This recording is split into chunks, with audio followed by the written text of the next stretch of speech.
Good afternoon, everyone. I'm Commerce Next co-founder Veronica Sansev. Thank you so much for joining us today. For any new participants, Commerce Next is a community, event series, and conference for marketing, e-commerce, and technology execs at retail and direct-to-consumer brands. And on behalf of my co-founders, Scott Silverman and Alan Dick, I want to welcome you to today's webinar. This is our 100th webinar at Commerce Next, and we're thrilled that you could be here with us. Our topic is scaling testing to drive new e-commerce highs and delight customers. Now, we all know that small improvements in conversion can have a big impact on revenue. And the industry leader Amazon leans so heavily into testing that they've publicly stated that they run 12,000 experiments per year. Now, most of you are probably doing some sort of testing. The question is, are you testing enough? So today, we're going to look at how to scale testing. We're going to discuss how to amplify experimentation, leverage data for agile testing, and best practices for conversion rate optimization. But before we dig in, I want to walk through a few quick thank yous and announcements. All right. So first, I want to thank our webinar sponsor, Faster. It has been a pleasure to partner with them on the webinar. I also want to thank our amazing speakers, KK, he's Vice President of and Head of Digital and E-commerce at Kendra Scott, Lisa Perlmutter, Chief Customer Officer at Hannah Anderson, Stephanie Urban, Vice President of E-commerce at Komodo Group, and John Murdoch, CEO at Faster. I also want to thank our team, Maeve, Robert, Scott, Alan, and Jill, who are working behind the scenes to make this webinar a huge success. And finally, I want to thank you, the audience, for joining us today on our 100th webinar. Now, our next webinar is on April 24th at 2 p.m. Eastern, 11 a.m. Pacific time. The topic for the next webinar is Build and Execute a Composable Commerce Roadmap that Drives Revenue Growth. The webinar features speakers from Scentbird, SomStation, Discount Dance, Commerce Tools, Apply Digital, and it'll be hosted by my fellow co-founder, Alan Dick. I also wanted to remind you to register for the Commerce Next Growth Show in New York City on June 11th through 13th.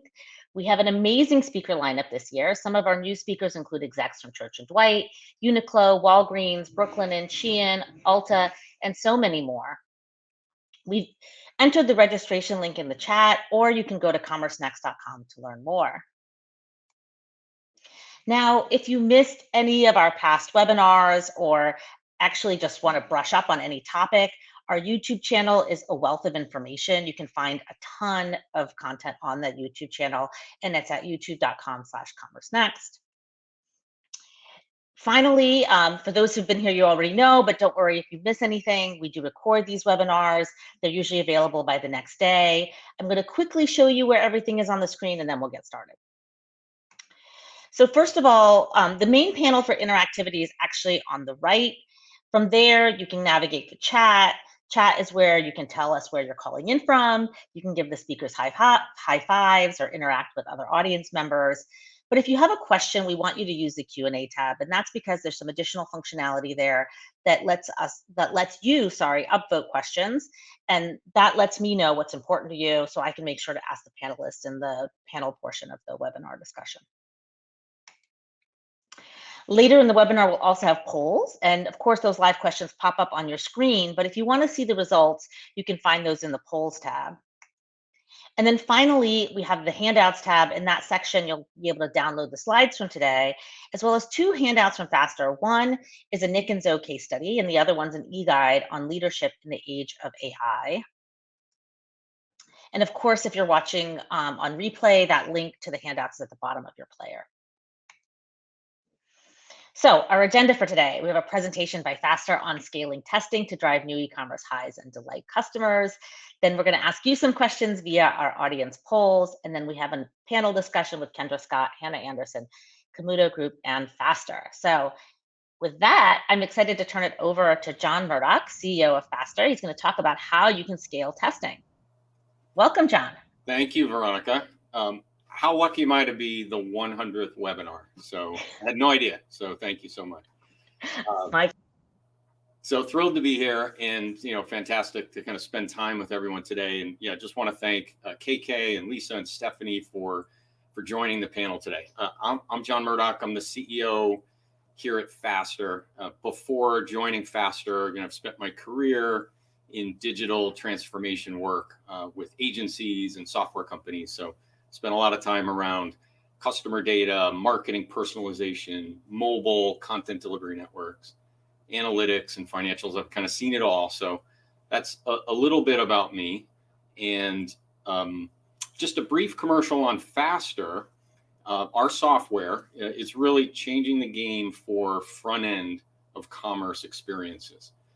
Our software gives control of the storefront back to marketers and merchandising teams to create beautiful, dynamic, personalized experiences with A/B testing and experimentation, all while keeping it in line with brand guidelines and assets, and really empowering our customers to publish directly to your sites with no developer handoffs required, all in a single platform built for the enterprise. We work with hundreds of global brands and merchants.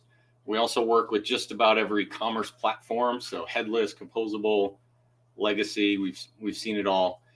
We also have hundreds of integrations. So for product, content, pricing information, personalization, we integrate there as well. So that's just a quick commercial on Faster, and let's dive into the topic for today: scaling your testing and experimentation. It's a great topic, and looking forward to today's chat and panel.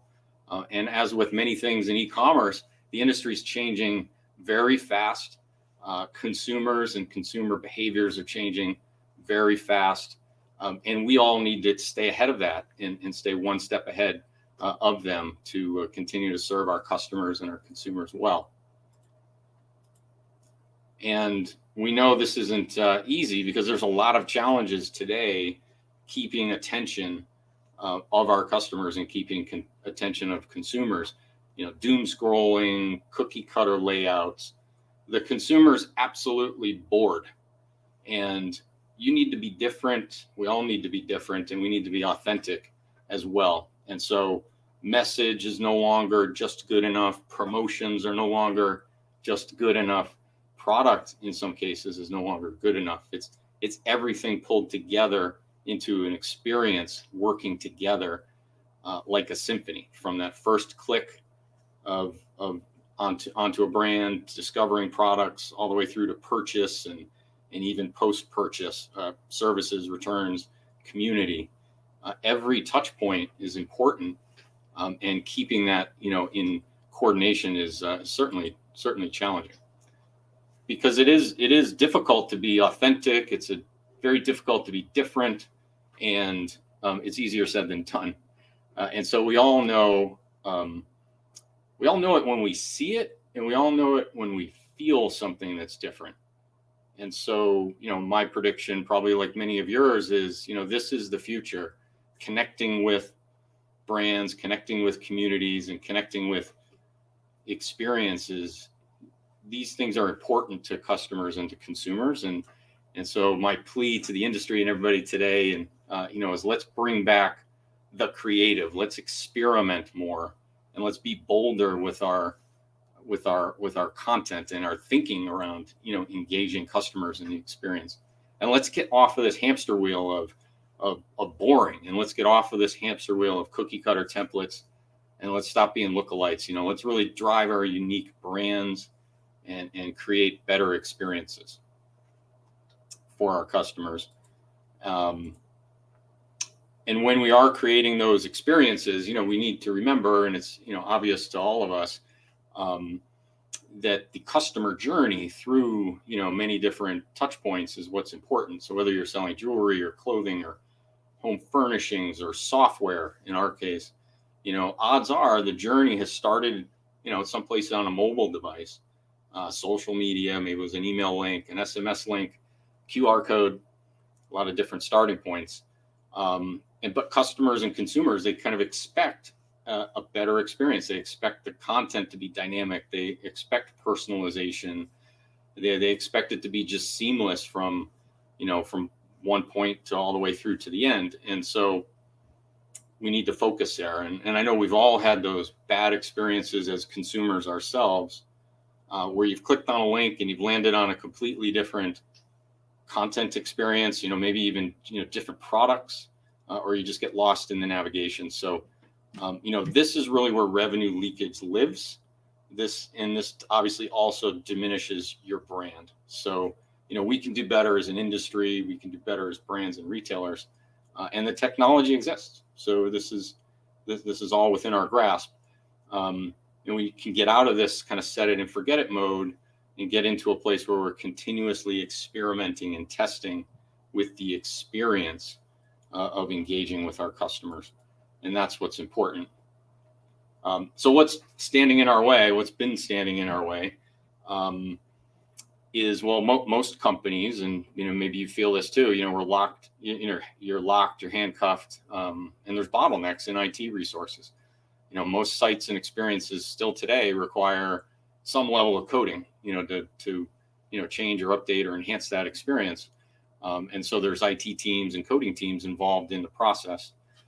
So their marketing and merchandising teams, they have ideas and they have concepts and they would like to test and experiment with those, but it really outstrips their ability to kind of get it done. And they're unable to act and they're unable to test those concepts. So again, this is where revenue leakage lives, right? And this is where brand leakage could live. So I'd like to move to just posing a few recommendations and then sharing just a couple of examples that we see in our customer base, just to spark some ideas and some creativity. And it's certainly almost everywhere you go. So I'll start with this first recommendation. Everywhere we go today, you hear AI. It's certainly, a buzzword that's probably overused. And AI is just really, it is a buzzword, and it's meant to really indicate kind of an inflection point in the industry. We've had AI for some time. We've had automation technologies for some time. And so this moment right now is really about this next wave of technology and automation. And it's also going to bring in a new era of user experience and user interactions. And we don't know how it's all going to play out yet, obviously. But we all know, I think, changes are coming to sites and experiences and interaction points with our customers. And how consumers want to interact with you and brands is going to change and evolve. And how they find and discover you is going to change and evolve. So there's a lot changing in the industry. And so we know the changes are difficult, to overcome and embrace. But we know it's going to change, and we know the game is changing. So smart brands and retailers, many of which we work with, maybe some are on the line today, are getting ahead of this, and they're starting to think about experimenting and doing things differently.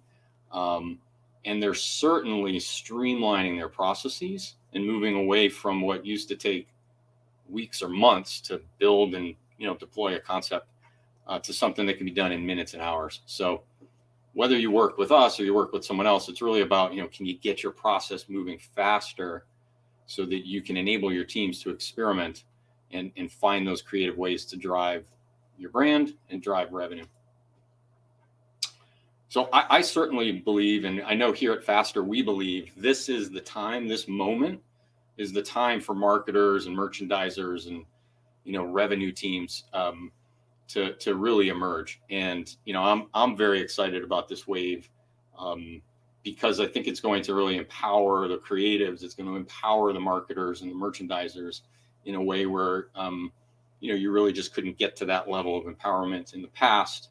And so this next wave of technology is going to help those teams become the new conductors for their business, and orchestrators for their business. They're on the front lines, and they certainly see and understand your products and your customers the best. So the best recommendation that we can make here is to take back control of your site, find a way to get your process going faster, so that you can experiment more often, so you can measure more closely and measure everything, and stay agile and continuously evolve as the landscape and the industry evolves. And so it's a very exciting time if you're really helping your teams kind of get ahead of it and experiment in new and interesting ways. And we'll share a few examples today in the panel discussion. We'll talk about it as well in terms of what's possible. The third recommendation is really just thinking bigger with experimentation. It's something, again, here at Faster, we certainly bring to every customer engagement, is helping our customers think about experimentation beyond just titles and copy and colors and images maybe, but also just going deeper on your thought around experimenting with experiences and workflows and interaction points across your sites or multiple sites, and just finding new ways to kind of test different flows and interactions, and move beyond just kind of testing a page and a copy, moving into kind of testing that experience. And that's where we're really seeing and finding the biggest payoffs happening, is when our customers are kind of thinking broader. So iterate on big ideas, think big. And again, the technology is there. I think we're moving into a very interesting moment in time where we're going to just see some amazing things emerge from brands and retailers as they start to get better and better at this. The final bonus recommendation is, obviously, if we're going to go change the world and change everything, it's very important to remember to set a strong baseline. You have to measure to know, if you're driving ROI. And so before you begin your testing and your experimentation journey, have a point of view on our ROI, have a point of view, and certainly set in the tracking and the analytics to ensure you can actually get to tracking that, and do that before you start, obviously not after. And that'll help you just start to track better and better data and get, just as an organization, more and more well-oiled with your analytics, so, go deep on, conversion rates and time on site and average order value and all of the metrics that are important to you and your companies. And so tracking and having a good, strong baseline of data to point back to is very, very important as we head into this, new age of more experimentation. As Veronica pointed out, with some of the work done, at Amazon, they're doing a lot of testing.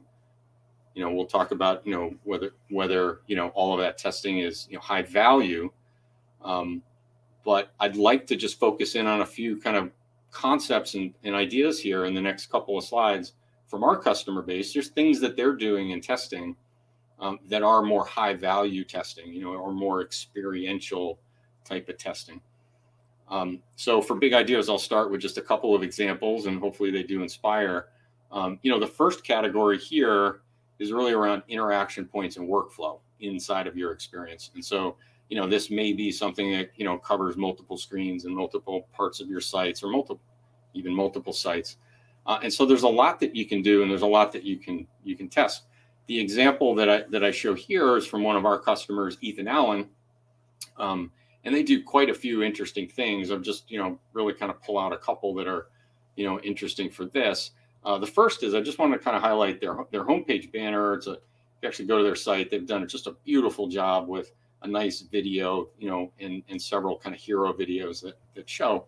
And then in those videos, they're doing some very interesting, hotspots, that then serve up this quick view that, you see here.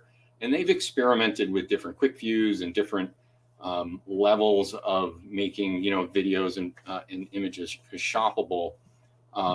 And so the interesting thing here is that they're testing, several interaction points, not only that homepage and what's getting traffic and what's working and converting, but also inside of the quick view, that you can do a variety of different things, and you can drive that dynamically. And, whether that's with promotions or inventory data or what have you.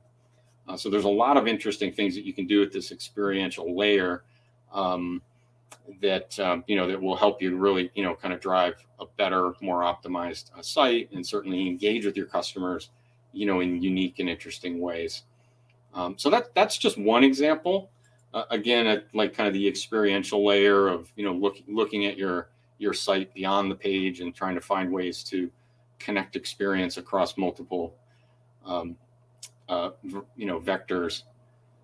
The second example here, and really, I think the big category to think about testing is around personalization and creating dynamic experiences and dynamic content, testing merchandising in different ways. And I know many of you do this today already. The example here that I have from Nick and Zoe, again, another customer of ours, they had a shop the look concept, and you can still see it in the upper right on this screen where there's a little shop the look link that would then take that customer out to another page. And so they wanted to test that versus making the actual PDP here, very interactive with a how to wear it. So they were testing kind of two concepts simultaneously on the same page. And in this case, they iterated on the how to wear it on the right-hand side. And you can see for this particular product, they ended up with two kind of versions of, how to wear that look. And they were able to kind of prove that this experience of driving, kind of a how to wear it was much more effective than, just the shop the look and taking that consumer or visitor off to another part of your site. Doing it right within your PDPs and PLPs is certainly unlocks a lot of potential. So there's so many things that you can do and you can kind of test and play with if you've really kind of unlocked and empowered your team. So I'd encourage everyone to kind of think about things at this layer and this level for ways to kind of experiment and test. The final category I would highlight is really kind of other parts of your site that might be perceived as being inflexible or maybe even overlooked part of your sites where you can do some experimentation and testing. And, again, these are part of the customer's journey through your whole site and through engaging with your brands and retailers.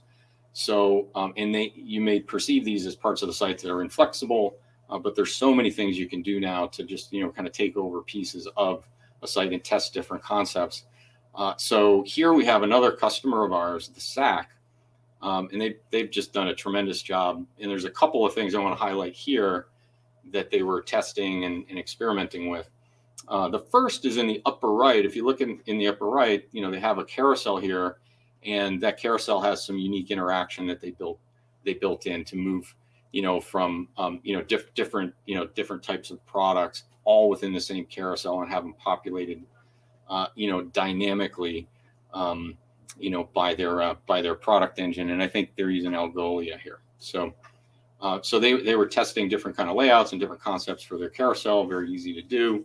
And they found that actually also drove, an increased, order size and more efficient, way to navigate their customers through their site.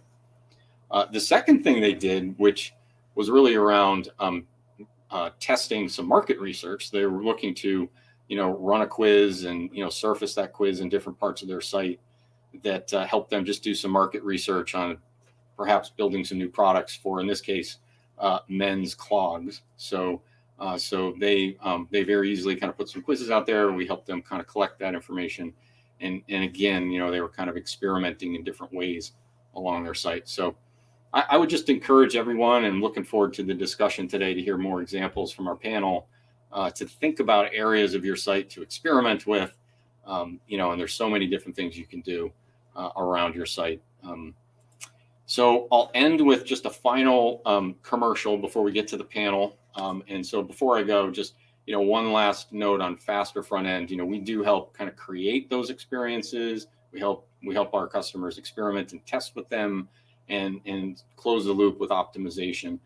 We have a beautiful design canvas, very similar to Figma. We have built-in collaboration tools. We have brand assets and libraries and components, and A/B testing, which is obviously the topic for today.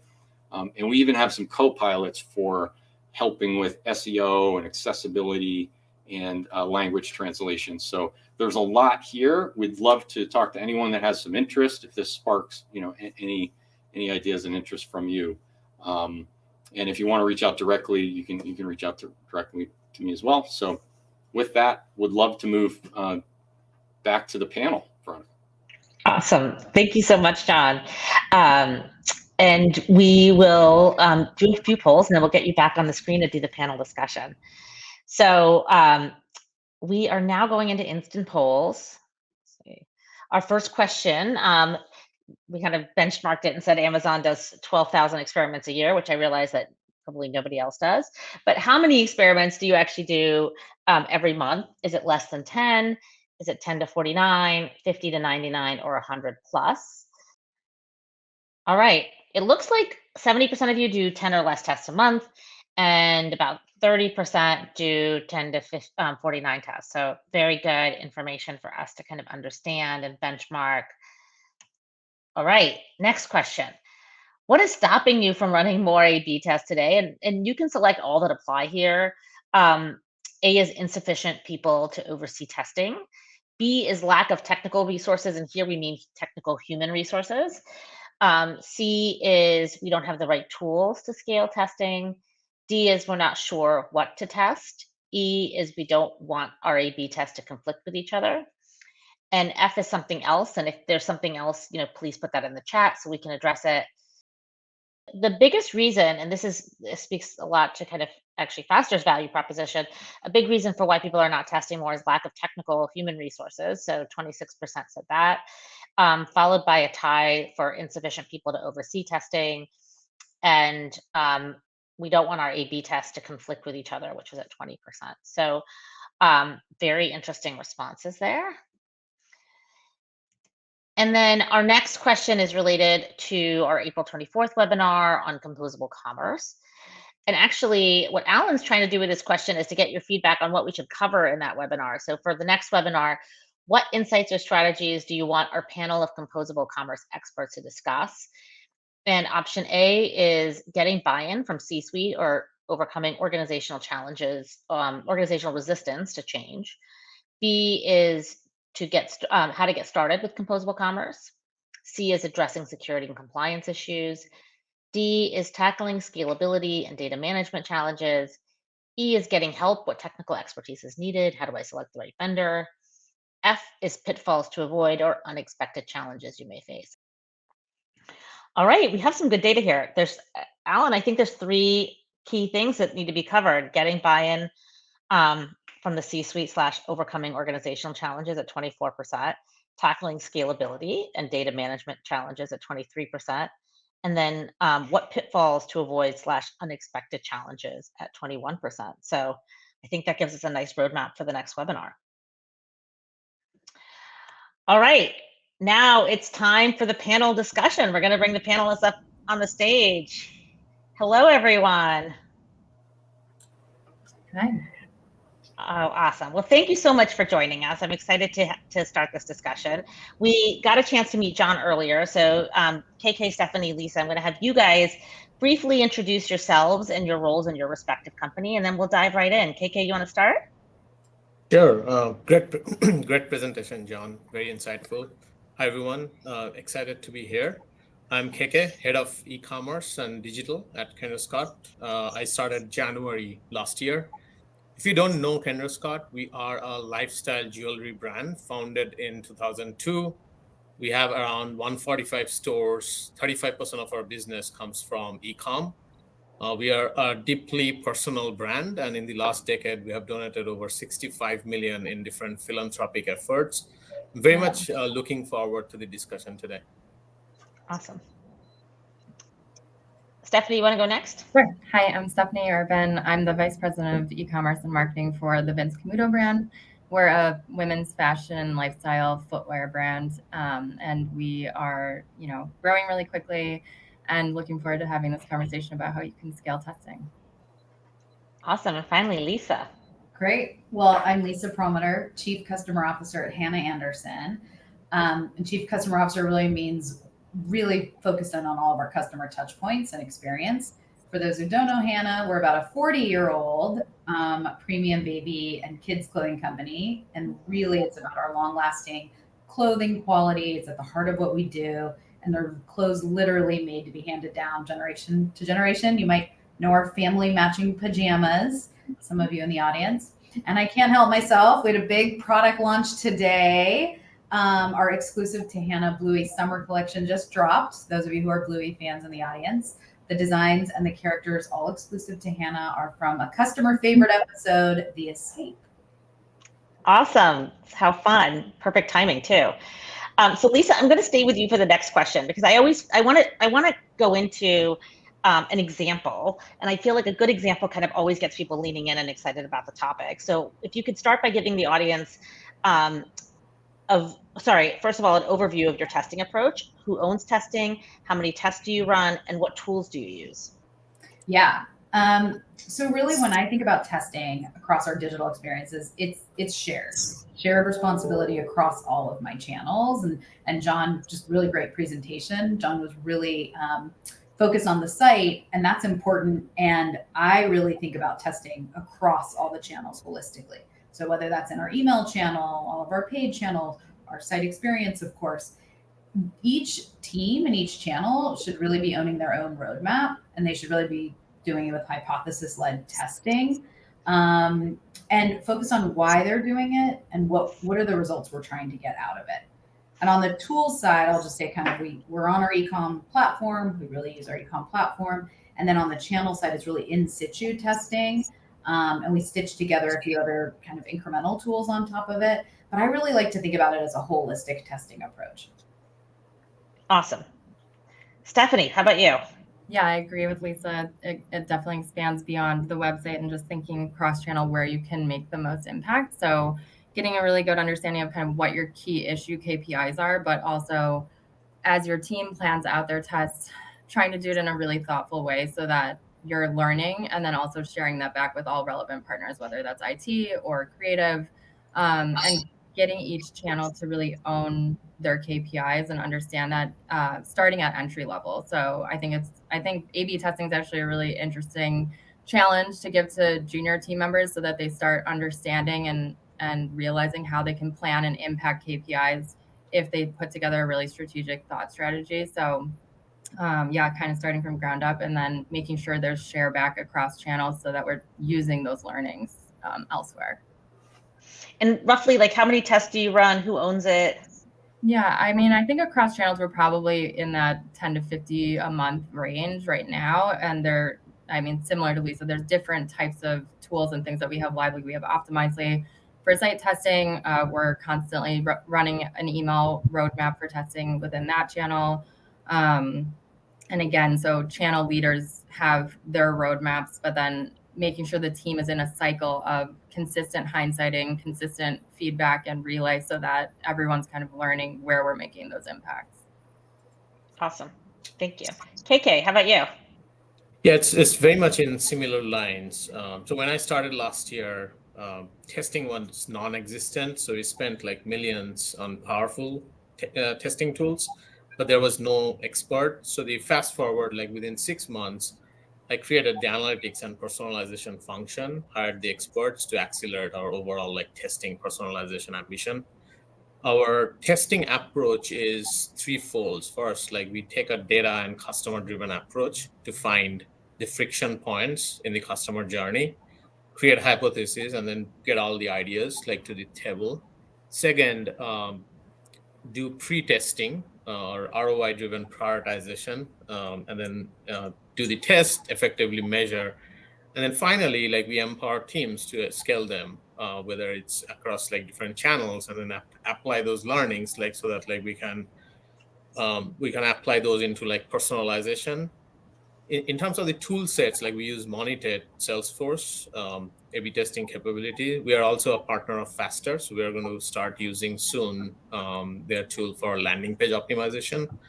And last year we delivered around like 10 impactful tests, but which drove almost like over 3% sales lift, millions like in incremental sales, like our quality score skyrocketed. And then end of year, like we were nationally recognized by Monited as the 2023 program champion award, like for the testing program. Again, like we have come a long way within like few months. It's just the beginning. Awesome. Perfect. So now I want to jump into the one example, and I want to do a quick lightning round, and then we're going to start weaving in some of the audience questions since they seem to be coming in. So I always like when we have dinners, I always find it interesting when people talk about, I tested this and I was totally expecting result A and I got result B, and that had a really meaningful impact. So I'd love for each of you to say, like, what is one thing that you tested over the last year that had what did you test specifically? And then we're looking for something that had an unexpected impact. And I'll start, I guess, KK, I'll start with you on this one. Sure. Like again, like most of the tests like were in expected lines, but I think like one of the tests like where we added product recommendations container like to null search results page, that drove like 20% lift in new visitor conversion rate. Like we never expected that kind of lift. It's just like fascinating sometimes, like some of these very simple tests, like if done properly, it can like move the needle. Yeah. So instead of giving people a dead end, you gave them a path to another purchase. Lisa, how about you? By the way, that's always one of my favorite things to do is the null search results, just giving people a product. It's such an easy one. I would say filtering. Filter results, because people that are actually taking the time to filter on your product listing pages, they're really intentful. And so really small tests that don't require a lot of dev and that you can kind of like learn quickly, that's where I find the most kind of upside or frankly downside, because that's where you can be really quick clip, particularly based on the product category. Awesome. Filtering is good. Stephanie, how about you? Yeah, we don't have customer level personalization capabilities just yet, but we're trying to figure out what are those segments that we can leverage to make an impact. So we actually did what we called a hot market test, where we identified 8 states where it's a little bit warmer weather, and when we were leaning into boots, we continued to lean into heels in those markets, and the hypothesis was that would win, but I didn't really think it would have a major impact. But it ended up driving a 4% conversion lift, higher add to cart, and higher engagement overall with the homepage. So that's something that we're doing consistently now. Yep. Awesome. That makes a lot of sense. And John, how about you? What are you seeing with your customers? Any unexpected tests that they ran? Well, yeah. So, I mean, I touched on the Nick and Zoe use case where they were testing, the shop the look versus, how to wear it. And the how to wear it was, a big increase on AOV. So that was interesting. I think the other interesting thing that they did test was they tested their merchandising team curating products versus Einstein curating products, and just to see the kind of the performance of those two, and they actually came in very similar. So it's just I guess a nice reminder that you should test those types of things too, manual versus automated, see what's working. Yep, absolutely. And also those are things that are interesting to test over time as well, because as the AI gets better, I'm assuming that those recommendations will start getting better over time as well. When John was going through the meat of his presentation, one of the last slides was all about data and KPIs. And KK, I'm going to go to you on this one. Like, what KPIs do you look at when you're conducting experiments? And is it conversion rate? Is it something else? What do you measure? To be honest, like it depends on the test which you are doing. So the best practice is always to select a goal metric based on the immediate action the customer is taking. Otherwise, you introduce like other variables which might create noise in the data. Say you are doing a test in PDP, then your goal metric can be add to bag rate, but then you can always track down the funnel metrics. Those can be your secondary metrics like RPV, conversion rate, AOV. What is RPV? Sorry. The RPV is revenue per visit. Per visitor, okay. Yep. Or conversion rate. Anybody, Stephanie, Lisa, anything else that you look at from a KPI perspective? I think something KK hit on is interesting is try not to have 4 KPIs for every test. Try to really get specific of like the primary and the secondary KPI, because I've seen kind of teams spin out when something may or may not be working on the primary, and then they look at like 12 other KPIs. So try and be like really focused on the KPIs by test. Yep. So depending on which page you're testing, what is the objective of that page, and did they take that action? Right. And we have a steering committee as well, like part of our testing program. So where we do a thorough pre-testing, decide that what is the success criteria for those tests. Otherwise, like what Lisa is mentioning, then you'll just like flip-flop just to prove this test is doing something, right? So having those like agreement like in place, like part of pre-testing is the best practice. Yeah.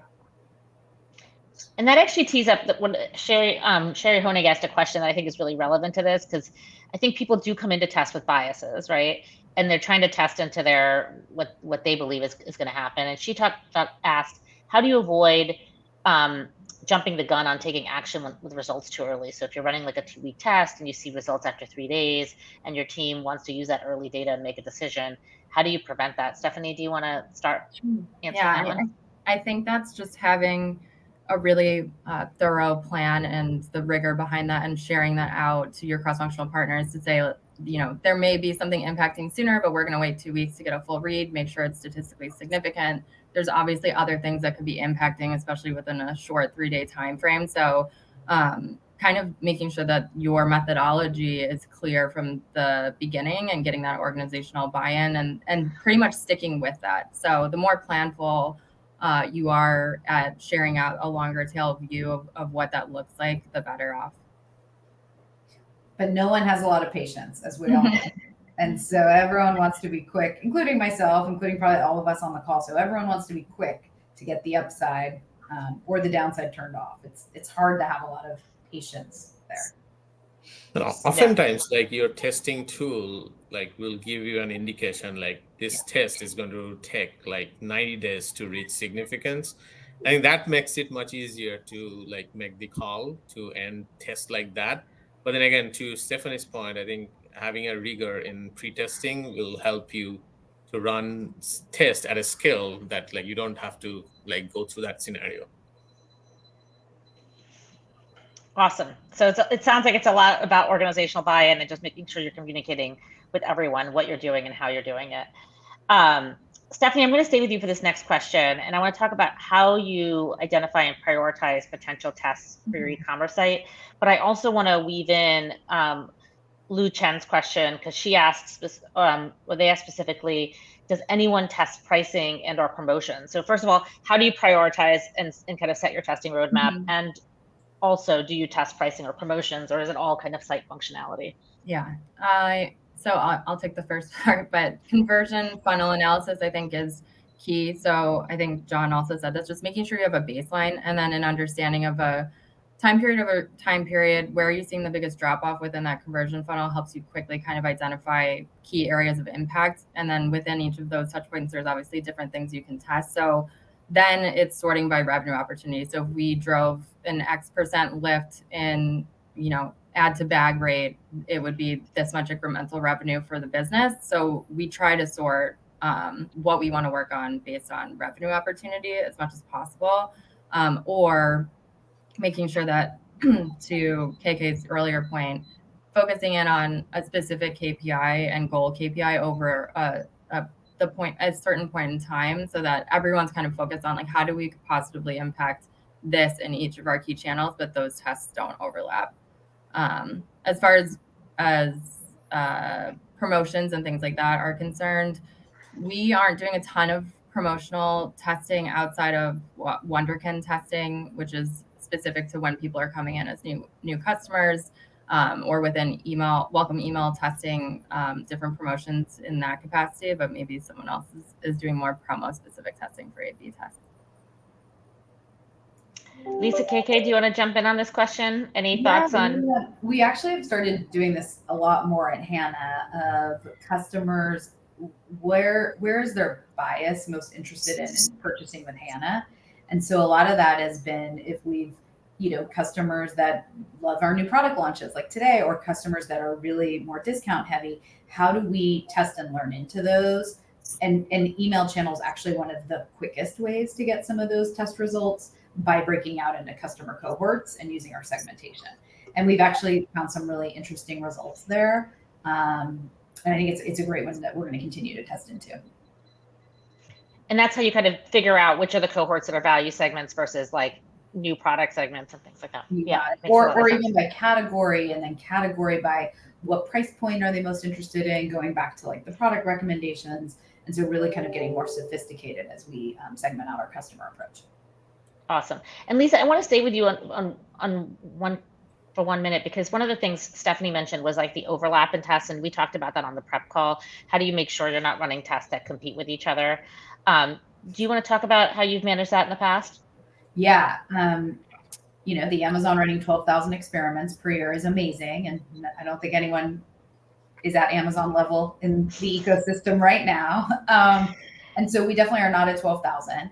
But what we really try and do is we want to run concurrently as many tests and across as many channels without having sort of issues of test viability or issues of like customers getting into 2 or 3 tests simultaneously.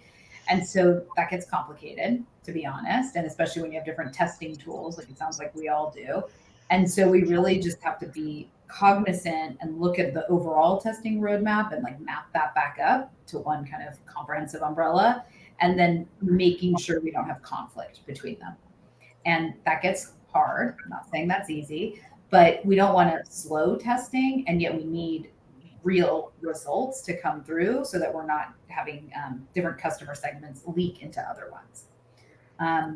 Still a work in progress. And then the other big flag on that is sequential based testing, particularly on our website functionality, is making sure we're doing sort of sequential needs versus doing too many at once, because in sequential areas, you can learn, optimize, and fail fast if you need, and then move on.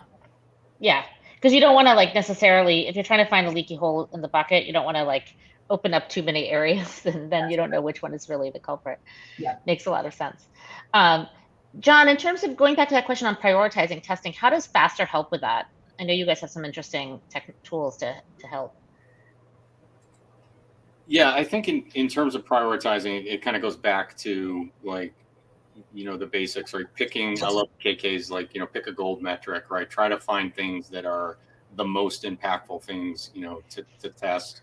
But also, try to find, quick wins, right? So try to find ways that you can you get into that. So I think how we help customers is with the software that we offer and how they use it. It's, it's really empowering their team to go and take either small pieces of their site or multi-step, kind of experiences and kind of test that, more agilely and more creatively, and quicker, essentially, kind of getting tests to market a lot faster.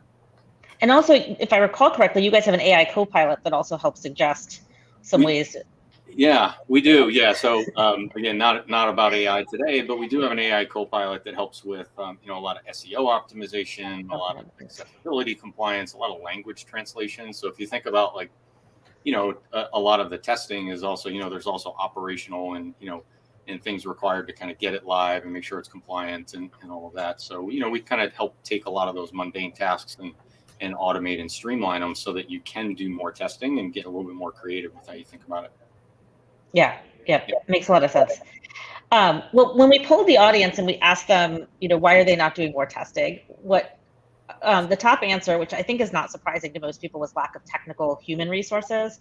And then I think the second most was like having someone who's responsible for overseeing testing, which I have to say, I'm not surprised by that either, because I've had a number of people ask me if I know people for conversion rate optimization jobs. So it seems like that's a popular job that's being recruited. Like KK, what are you seeing is the biggest hurdle that's stopping Kendra Scott from running more tests? Yeah, again, like in my opinion, like quality wins over quantity. Our goal is to drive 2 to 5% incremental sales lift through our testing program.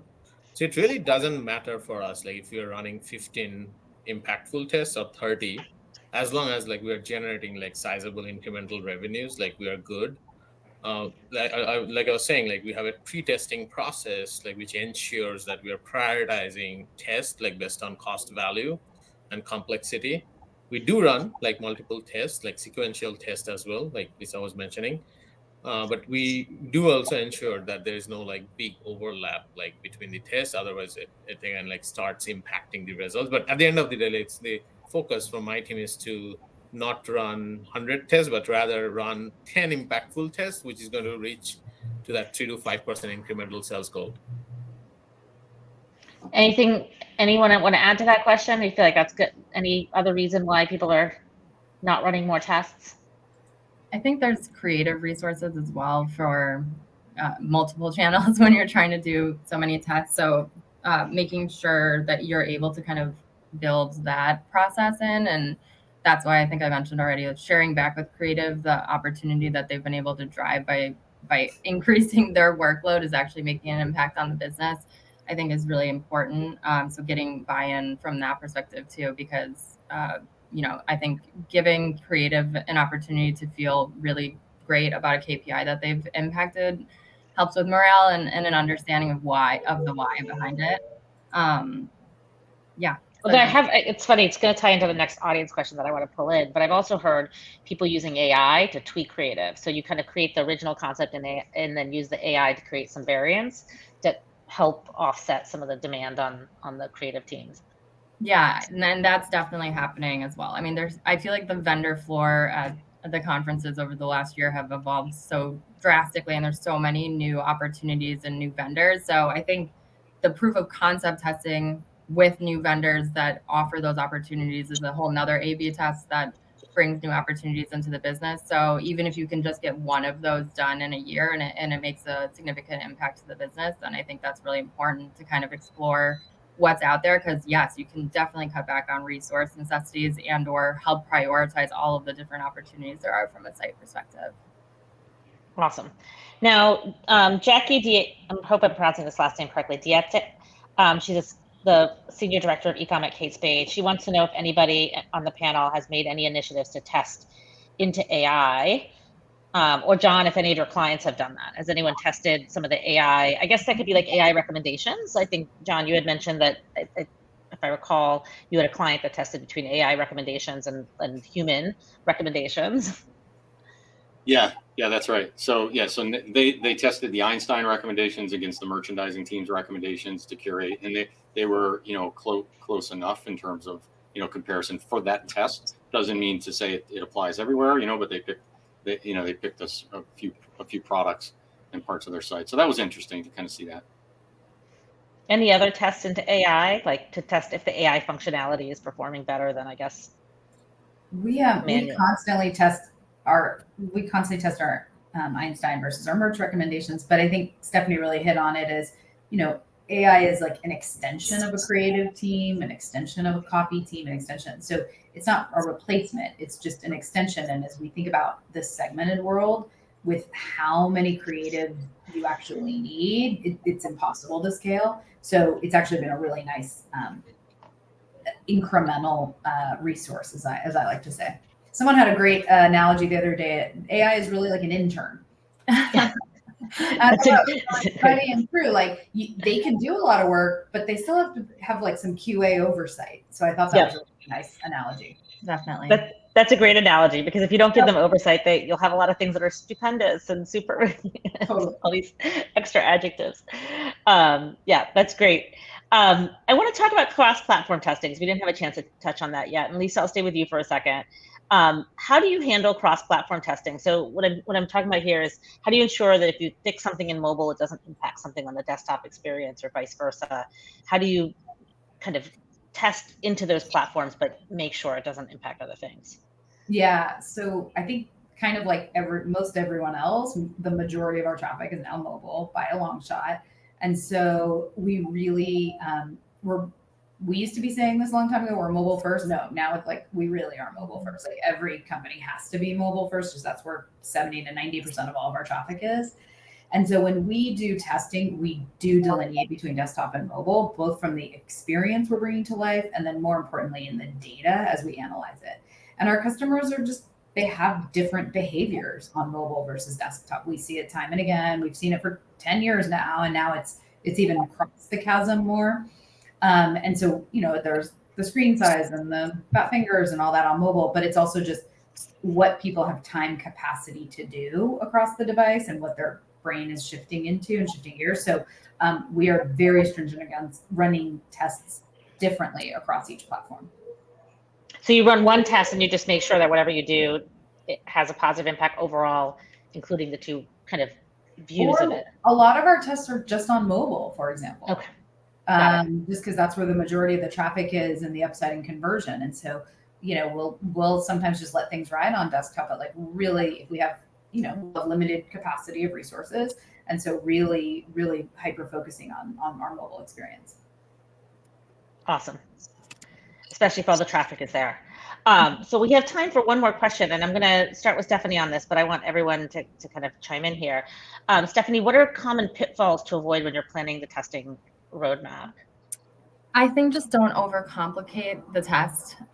So I think we've covered this a bit, but yes, focusing in on the singular KPI that you want to impact, looking at the other KPIs within that funnel that you're impacting, but staying focused on your original goal, which is, this is the one thing that we're looking at. If that's not the thing that wins, then you have to iterate from there. And yes, not all of us have like the most modern technology. So getting a really good understanding of what tests are even possible before you then create that really thorough laid out roadmap, and making sure the team is on board. Awesome. John, KK, Lisa, any other pitfalls for our audience to avoid? Yeah, I can chime in. So I think like one of We all my were sort of feelings when I started last year was like we spent millions on different tools, but then we did not hire experts running those. And we did that, and then we completely changed the testing program like in just like matter of few months. So again, I think invest in hiring testing experts like who can maximize your investment on your different tools, and then that can help scale the program. Awesome. And are those in-house or consultants or both? In-house. In-house. Any other recommendations, pitfalls to avoid? We talked about this in the pre-conversation, but it's really about making sure your tagging works. And I know it sounds trite out there, everyone, but you can have the best pre-test, test, and customer experience, but if the actual tagging for whatever GA or Adobe, whatever, isn't firing, you won't have any test results. So just a reminder. Yeah. Lisa made me think that first we fix the tagging, then we hire the expert. So that's our Exactly. So Lisa's point is number one. First you fix the tagging, then you hire the experts, then you make sure you know what goal you're testing for. That's the roadmap to getting testing. On that, I'm going to do a +1 on that, but Kate, you also have to hire the experts on tagging. Awesome. John, any final words here? I mean, that was great advice. Maybe the only other thing I'd throw in back to kind of the mobile versus, non-mobile is, and it's just something we believe here in developing adaptive experiences. So developing an experience for mobile and an experience for other, devices and other size experiences, and try to avoid responsive designs, right? I mean, that's just kind of one size fits all. You still have, even though you may be 80% mobile, whatever your metrics are, you still have customers coming through on those other sites. So, treat each of them as its own variant and its own design consideration and testing. Awesome. All right. Well, we're out of time. KK, Lisa, Stephanie, John, thank you for joining us and for sharing your insights. We will be back on April 24th with our webinar on composable commerce, and we look forward to seeing everyone soon. Take care and have a great day. Thank you. Thanks, everyone.